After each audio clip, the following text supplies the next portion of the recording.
Okay, so we have a very short time, about 25 minutes. So to make the best of this session, I have just noted down some things.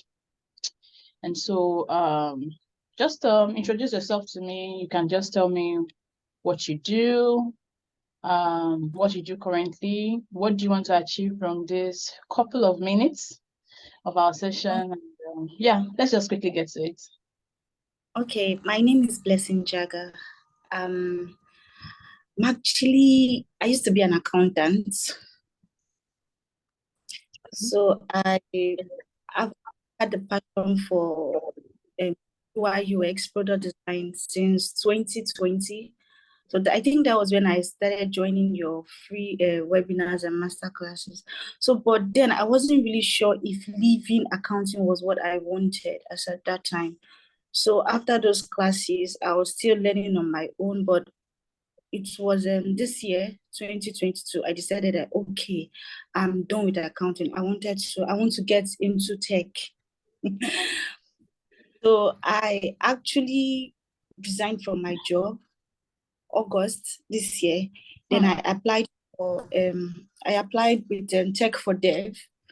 There are 3 weeks boot camp, so I was selected. So I'm actually done with the boot camp. So now I really need a coaching or somebody to tell me how to start, because I feel like there's so many things I can't really, like so many things I don't know where to start from in terms of applying for jobs and starting a career. Okay. The Tech for Dev program was 3 months or 3 weeks? 3 weeks, 3 weeks, yeah, 3 weeks. Okay, awesome. That's interesting. So he used to be an accountant. So how long were you an accountant for? Since 2017. So and you resigned this year. So that's how many years? 5 years? 5 years. Okay, and how was it? It was awesome. It was awesome, but it got to the point that I realized that I'm not fulfilled, like that passion and enjoying what you're doing. Like I realized that I wasn't getting it. I was just doing it because, okay, this is what I studied in school. My parents are actually expecting me to be an accountant at the end of the day. So I just realized that it wasn't me what I wanted. Like, So will you describe yourself as a creative person? Yes, I will. What do you do some things that you would term as creative? Are there some things you do right now that you would call creative? I'm just curious though. Okay, so I can actually draw. I can mix colors together, and then I have a great sense of fashion and then make. So I think when those things come together, and especially when I want to design and those skills come together and they bring out good products, like in terms of designs. Nice. That's really good. Okay, so since you did 3 weeks boot camp, do you have a CV? Do you have a portfolio? Let me start with that one. Do you have a portfolio? No, not yet. Okay. What do you say? But I have a CV. I designed a CV not long. Okay, designed a CV. So what did you gain? What can you say you gained from the 3 weeks boot camp with Tech for Dev? Okay, I gained a lot. Like before, I couldn't differentiate UI from UX. Now I have a clear understanding of UI from UX, and I also have a clear understanding of product design itself. That you can actually be a UX or a UI person without actually be a product designer. And then, so when it was time for us to do our project, we ran through the project from the beginning, from them sketching out user questionnaires, sending out to users, created empathy map, created user personas, created user flow, and then we also designed. So I also was part of the people that did high fidelity, and we also did a prototype link. So okay, that's nice. So do you have a link to that project? Yes, I do. Okay, so when I asked, do you have a portfolio? So technically, you have a case study that could make up your portfolio. Wow. Did you compile it into Did you compile it into a case study? Did you document your process? Yes, there's a slide for it. Okay, so is that just your work, or is it something you did with a team? No, with a team. Good. So that means you have one project that makes up your portfolio already. So next time you're asked that question of, do you have a portfolio? You'd say, it's in progress, and I have a case study I can share with you. That's what you'd say. You don't say no. Okay. All right. So do you have your CV? Do you have a link to your CV? Something I can look at? Or is it a PDF format? The PDF. Okay. I'm just noting down some stuff. Okay.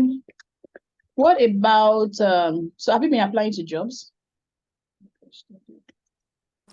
No, I've not, but I've actually been seeing a lot. So most of the requirements is a portfolio. And since as I then I didn't know I had the case study, so I wasn't really applying. Okay. I was just noting all the requirements to say, okay, when I prepare my portfolio, these are what I'll include into it. Okay. So what do you currently do for money? You said you resigned from your job.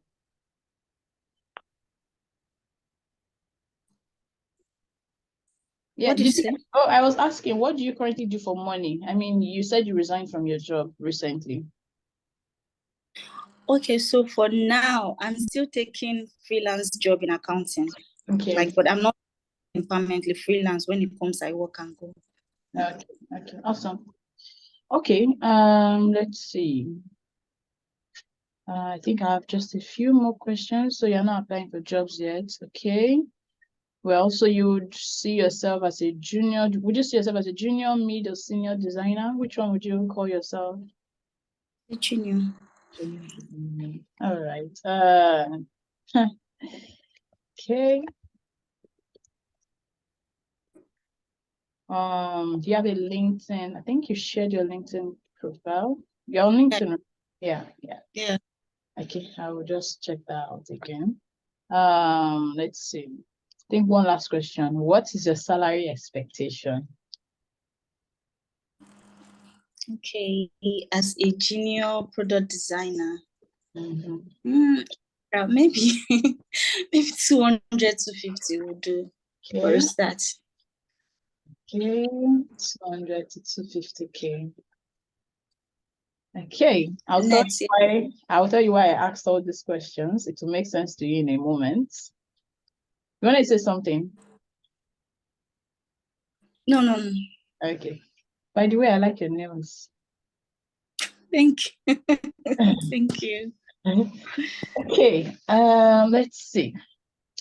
Okay, so let me tell you why I asked some of these questions. So I asked for your history as per accounting and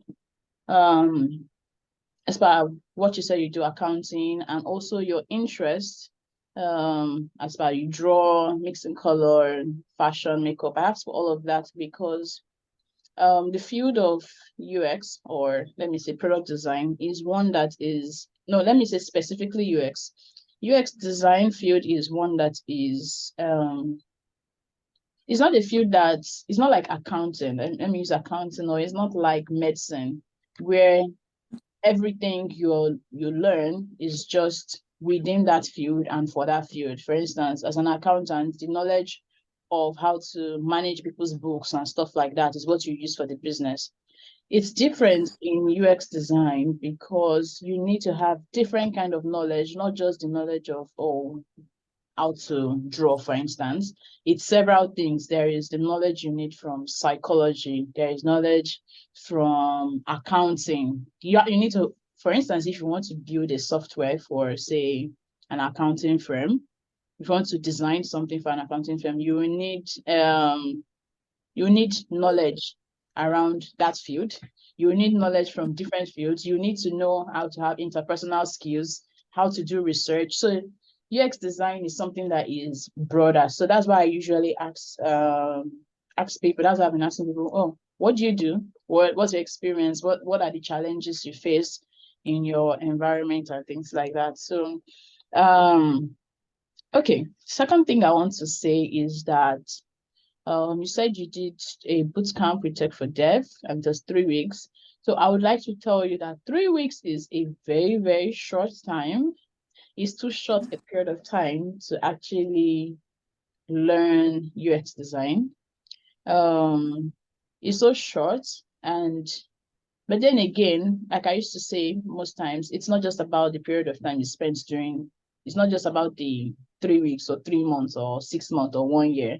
It's more about what you were able to achieve in that period of time. So you've mentioned to me the case study that you and your team were able to put together. So while you were working on that, I'm sure you would have learned certain skills. Of course, teamwork, how to work together with the team, aside the hard skills like even the design itself. Did you guys do research, or was it just did you do research? No, it was just the questionnaire that we sent out. Okay, so you guys sent out questions. So again, that means you did research. So how to answer that question is, those are some questions that come up in interviews actually. How to answer that question is probably something like yes, we carried out research, though it was not very extensive, but we sent out questionnaires and we got a lot of valuable feedback. That is what to say. Thank you. You see how I answered it's the same thing I said, though. But how you respond, how you respond to the question could send different message to the person that is talking to you. Okay. I mentioned cover letter in passing. Cover letter is something that is very, very important. And when you are applying for jobs, but it's something I've noticed a lot of people do not come up with. Let me just give you one quick tip when applying for jobs.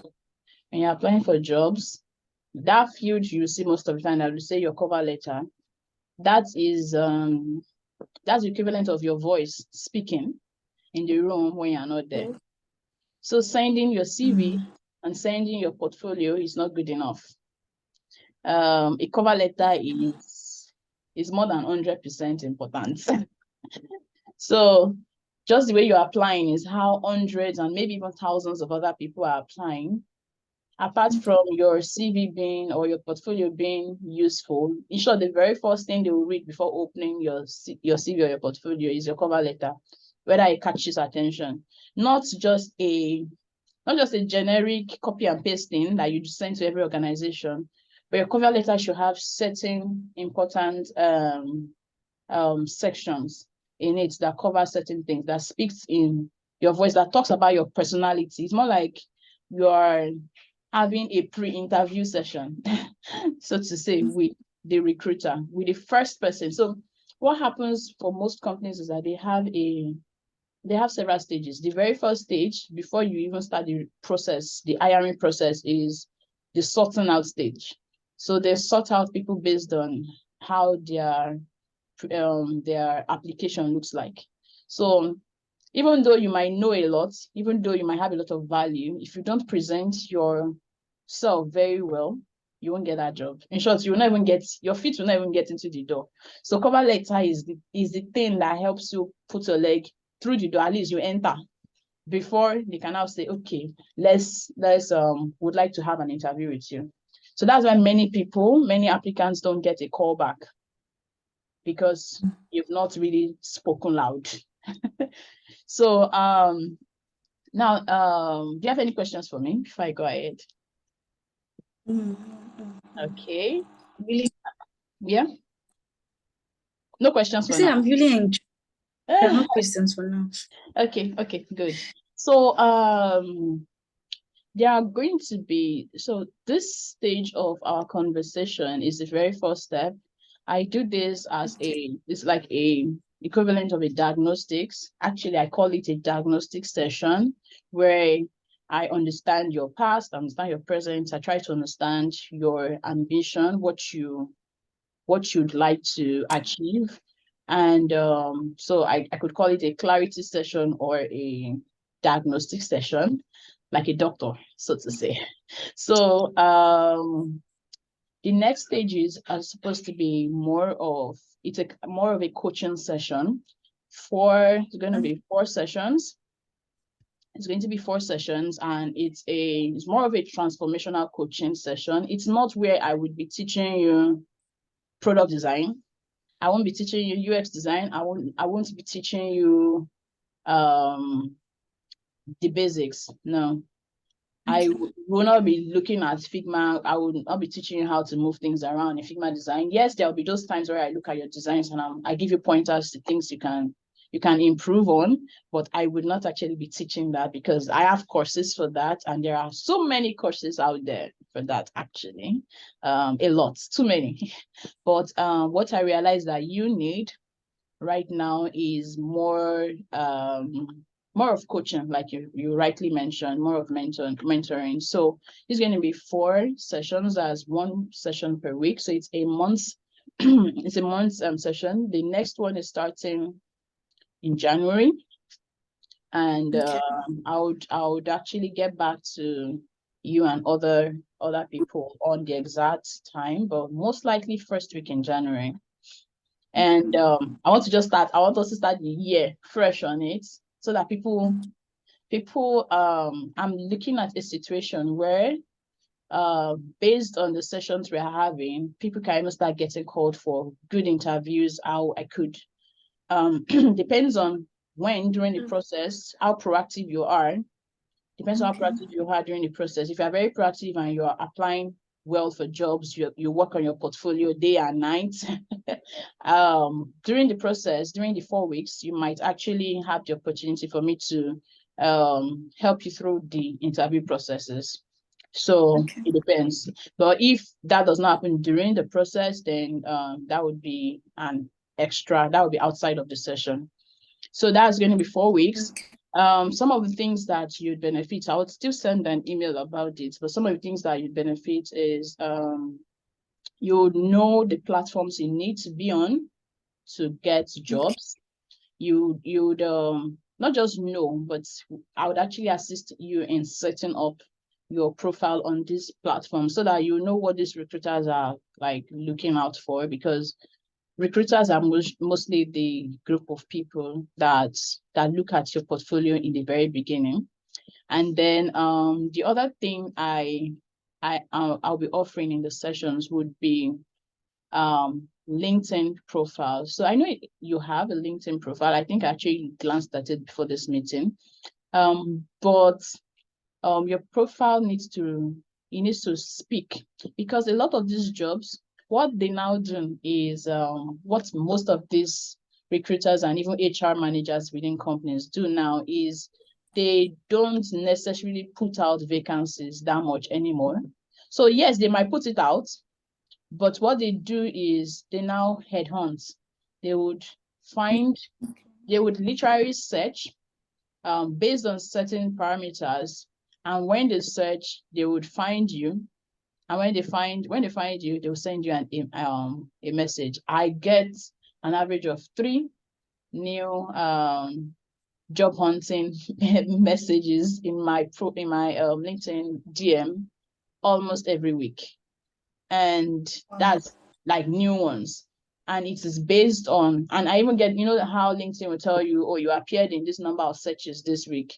So I get these notifications to know, oh, I appeared in like 200 searches this week. So that means I'm kind of doing something right. So if I'm someone that is actively job hunting, then that's a good opportunity, because I've fashioned my LinkedIn profile in that way. Another thing is that, on the other hand, for the jobs that they put vacancies out there, most recruiters, most HR managers that want to get really good hands come to LinkedIn now. It's no more as it used to be, where you would have all these job platforms. Yes, they put a lot of jobs there, but LinkedIn seems to be like one of the number one platforms that they seek for product design. Let me speak for product designer jobs. They do that very well on LinkedIn. So another thing that we would do, the number 3 thing, would be to help clean up your CV. I've not seen it yet, but that's something that we'll do during the session. See your CV and clean it up. And then cover letter. I'll help you to, you would actually do most of the work, but I'll assist in crafting your cover letter. I'll assist in, like I said, if you're applying for jobs within that period of time, I can help you to fashion it, assist you in fashioning it a bit more towards what that company would be expecting you to say. And then again, if you're applying for jobs during that period of time, I can assist in having like maybe 1 or 2 mock interviews. We can just have like some mock interviews where we go through the motion. I'll try to put myself in the shoes of the recruiter, the kind of questions they will ask you. Most of the first stages interviews are usually few minutes. They're not more than 30 minutes. Then I'll tell you what to expect. You would have, most likely you have a technical interview session that will come after the first session. The first one is usually more, most companies do what they call culture fit interview, where they are checking whether you fit into their company. Some companies do it as the first stage, some companies do it as the third stage. So, but most of the time, technical interview comes second, where some companies will give you take-home assignments, or they would tell you to do a portfolio or a case study review live with them. So some all those things are some of the things that you would benefit in the in the next set of sessions. And then job links. Well, I don't necessarily need to give job links because job links are so many out there. If you literally Google it, you see many jobs. But I'll show you some of the places that I used to see interesting jobs. And then even more interestingly about job links, I know I asked you for your salary expectation. I would say that's pretty low, especially if you get a job that is a foreign job, which is not impossible. That's actually my goal. My goal is to help you get a job that is not just a Nigerian job that pays within that range. We're talking jobs that should be paying you an average of, let's say, 2,000 to $5 or pounds, depending per month. That's the kind of thing I'm looking at. These are things that might not happen like in January. I'm not expecting all of this to happen in January, but we'll be setting the foundation for how your year should go. Yeah. So do you have any questions about this the transformational coaching I just highlighted? No, I'm fine with Okay. everything. Awesome. Okay, so now it's not going to be a free session as in nothing. Okay. It's going to, I think I already have a few details about that on the website. But I'll send, like I Yes. said, I'll send an email about it. It's £100. It's going to be £100 or Nigerian equivalent. I think that should be 80 something. Probably something around that, maybe 80 something thousand, but basically £100. So exchange rate is a bit crazy now. I hear that exchange rate is like 900 and something now in Nigeria, but well, £100. Let me just say. So what I will do after this session is to send you an email with a summary of some of the things we've talked about, and what your next steps should look like for you. Like I've said earlier, what you should not expect from this session is I won't be teaching basics of product design. I won't be doing it for you in that sense of it. I'll be doing it with you. Okay. Yeah.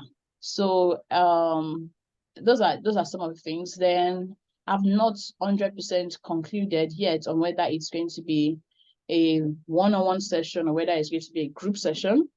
I think I will choose group session because I've learned from my previous sessions with others. I've learned that group sessions pay a lot because people tend to learn from each other rather than just one-on-one. One-on-one is really good as well, but I've not decided yet. So yeah, so those are some. I think that's all for now. Just to confirm, some things that I picked up from what you said. So what you need is coaching.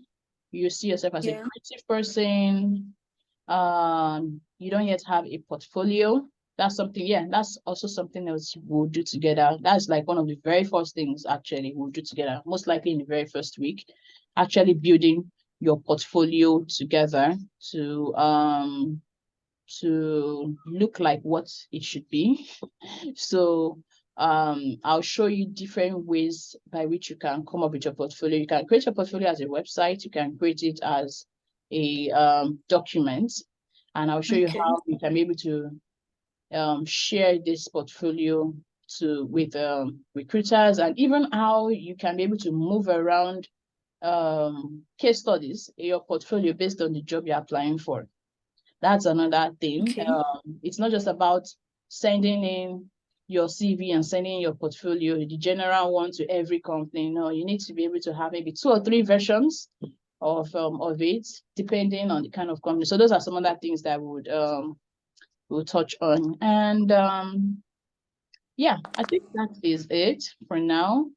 Um, yeah, do you have any other questions? Anything else before we wrap up? I think our time is almost up. Okay, so one last question.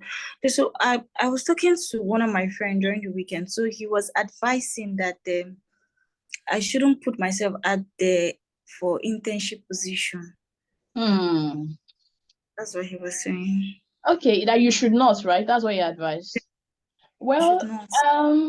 okay, so what's your question? So I wanted to know, like, because on my own part, like I feel like I'm learning, so I'm just starting it. So I think internship would be a base, but he was like, no, that he won't advise that. Why did you say that? Did he tell you why? He said, because for me to talk about empathy map, user flow, that's I've already done the basics. That's what he was saying. Okay. That's Okay, so I see the point in what you said. okay. Personally, I actually used to advise the same thing, to be honest. And the reason is Oh, because I never did internship in any company. There wow. are, which is the approach that I would like to take with you guys, that is you and the other people. Um, Internship, yes, is good, but it could be a bit of a time waster in the sense that depending again, it now depends on the company. It depends on where again, internship different from internship, right? You are doing internship at a company that is structured. It's different from internship at a company where they just either they dump all the work on you, or they just leave you alone to be struggling to catch up. Those are 2 different extremes. So I would rather you get a junior design role than get an internship role. But to be honest, there are not too many internship roles anymore. As a matter of fact, it's even difficult to find a junior design role, which is part of why I started this particular coaching session, because what I would like to do is to position you more as, we will not position you exactly as a junior designer. I won't say you're a junior designer.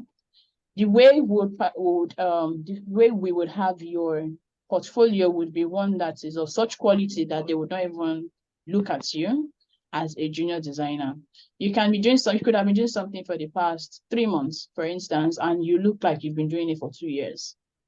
So because of the quality Wow. of projects that you have in your portfolio, you won't be looking like as if it's just yesterday you started. So I think I tend to agree and see the sense in what you said. On the other hand, there's also value in shadowing somebody. So if you are able to find something that some people do, is to find a senior designer that maybe has some extra project or some of their work that you can work with them with on that Oh, project. Yeah, so that's there you would actually gain more because it's kind of a one-on-one with the person. But then again, many to find such a person might be a bit difficult, but then it's not impossible. People do it. So if you get the opportunity to get a senior designer and you say, oh, I don't mind doing your work for you, with you, it's an opportunity for you to learn. But that way you would have to make sure you increase your knowledge so much, because you are kind of sharing in the work of a senior designer. You understand what I mean? So yeah, I see the point in what you said, and yeah, I tend to tilt towards that sort of. Yeah, so I think that's all I have. Do you have any other questions? No, that's all for me. Awesome. So about this session, like I said, I'll send an email with these details, and I'll try to send the email, if not today, maybe tomorrow. And you would also see the timeline, the deadline for payment, because I would like to close up on, I have a maximum number of people I want in the session, especially because I'm tilting more towards group. I have a maximum number. Once it reaches that number, I would close up. I would literally just close up the room. It's a very, very small number. I'm looking at within just 5 people, between 5 to maybe 10 people. I don't want many crowd. So yeah, so that's it. Yeah, look forward to hearing from me, and I'm glad you joined the session. Blessing. It's good to see you again. Thank you. It's All really right. an opportunity. Thank you very much. You're welcome. Bye-bye. Bye.